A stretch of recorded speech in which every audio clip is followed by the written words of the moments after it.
Good morning, everyone. Welcome to online classes. Today we are going to study chapter number 14th. हम लोगों ने chapter number 14th जो हम लोगों ने कुछ पार्ट्स पढ़ा था, उन्होंने पढ़ लिया था कि वो जो क्रिएचर जो आया, जो दरवाज़ा खुला था उससे जो क्रिएचर निकला था वो अपने बारे में इंट्रोड्यूस करा लिया था, अपने बारे में बतलाया। अब देखते हैं आगे। Banku Babu scratched his head and swallowed hard, है ना। यह जब वो अपने बारे में बताया क्रिएचर, तो उनके बारे में जानकर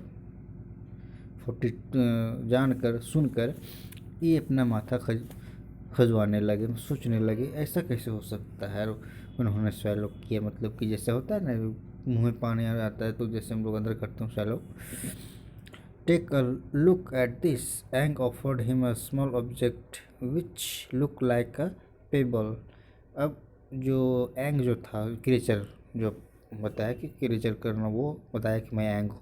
उन्होंने एक छोटा सा वस्तु जो एक पेपर कंकड़ दिखता था वह उन्होंने ऑफर किया किसे, बंकू बाबू को। Banku Babu touched it for an instant at felt the same electric current passed through his body.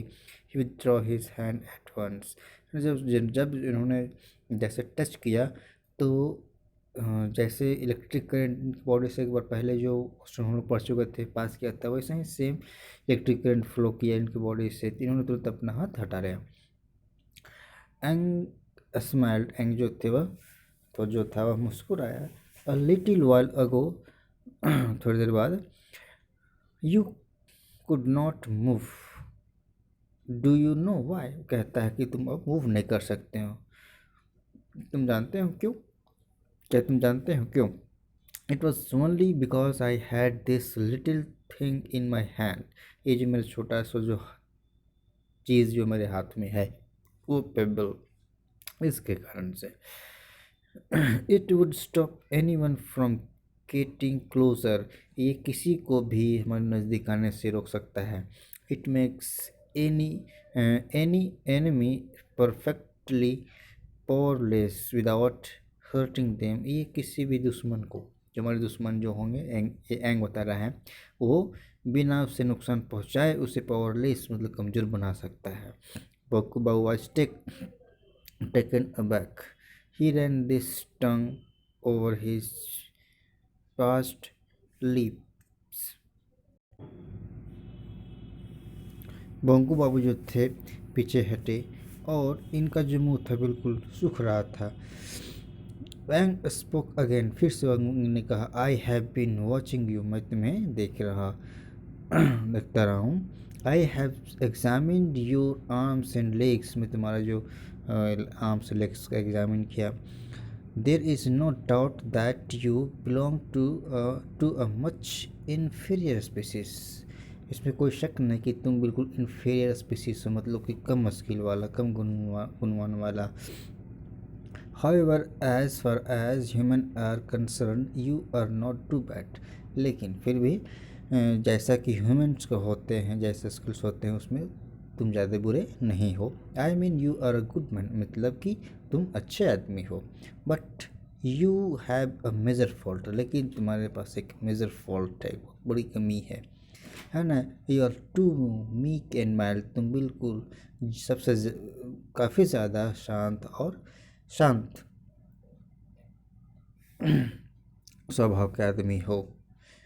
You must always speak up against injustice and protest it any one hurts or insult you, तुम्हें अवश्य, मतलब कि अब जब अपने न्याय के बारे में सोचना चाहिए, और जो कोई हर्ट्स करे, इंसल्ट्स करे, तो उसका जवाब देना चाहिए। Any way, it was nice to have met you, लेकिन जो भी हो, anyway it was nice to have met you, मुझे बहुत अच्छा लगा। Although I really was not suppose to be here at this time, मुझे तो ऐसा सोचे भी नहीं थे कि आप यहाँ रहेंगे।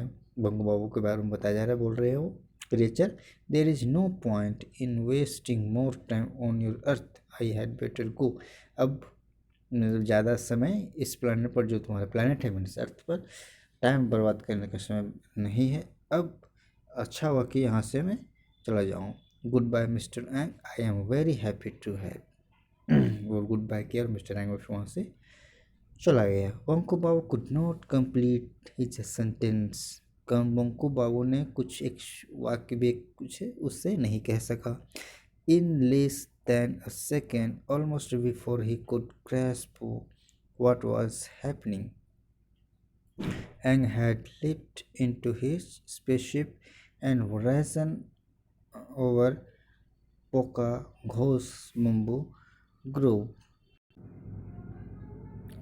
और फिर एंग जो था अपने उसका जो स्पेसशिप था उसमें उसके माध्यम से वह पोका घोष बम्बू जो ग्रुप था उसके ऊपर से निकल गया। Then he vanished completely. जब वो निकल रहा था तो उसको काफ़ी तरह से क्षतिग्रस्त कर दिया।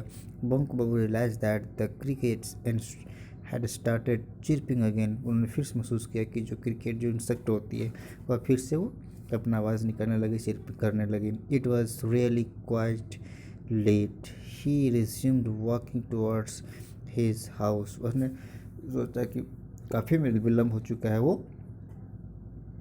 परंतु वह जो था वो अपने घर की तरफ चल दिया। अपना फिर से अपना रास्ता रिज्यूम किया, अपना रास्ता फिर से रास्ता वो अपना शुरू कर लिए। The next day was Sunday. Next day जो था वो संडे था। Everyone had turned up for their usual meeting at Shripati babus house. जैसा उन लोगों का मीटिंग होता था, सभी श्रीपति मजुमदार बाबू के घर के यहाँ घर पर मीटिंग के लिए वो जमा हो जाते थे, वहाँ चले गए। टुनाइट, उस रात, पोका Ghosh was also present at the meeting. पोका घोष जो था उसमें मीटिंग में भी मौजूद थे। He was talking about his bamboo grove where all the bamboos around the pond had shed all their leaves, है ना। तो उन्होंने वहाँ जो था वे जो पोका घोष जो थे वो अपने बम्बू जो ग्रोव था फील्ड था उसके बारे में बता रहे थे कि बम्बू का जो प्लांट जाता पॉन्ड तालाब के नज़दीक सारा पत्नी उनका जड़ा हुआ था। Everyone was talking about it when suddenly Banku Babu entered the room. तो सभी लोग इस पर बात चल रहे थे, तभी अचानक बंकू बाबू ने रूम प्रवेश किया। Not to say entered would be wrong.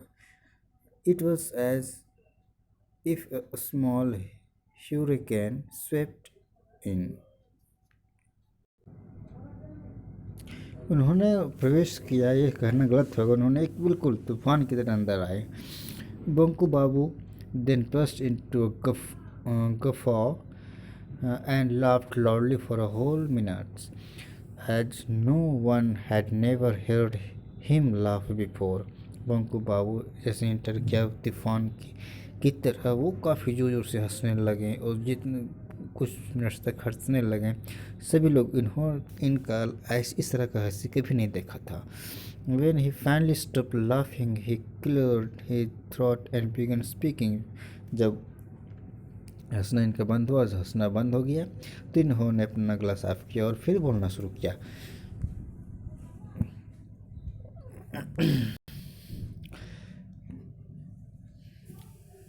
इस वीडियो में हम आज तक पढ़ते हैं। नेक्स्ट पार्ट्स फिर हम नेक्स्ट वीडियो में पढ़ेंगे। Thank you.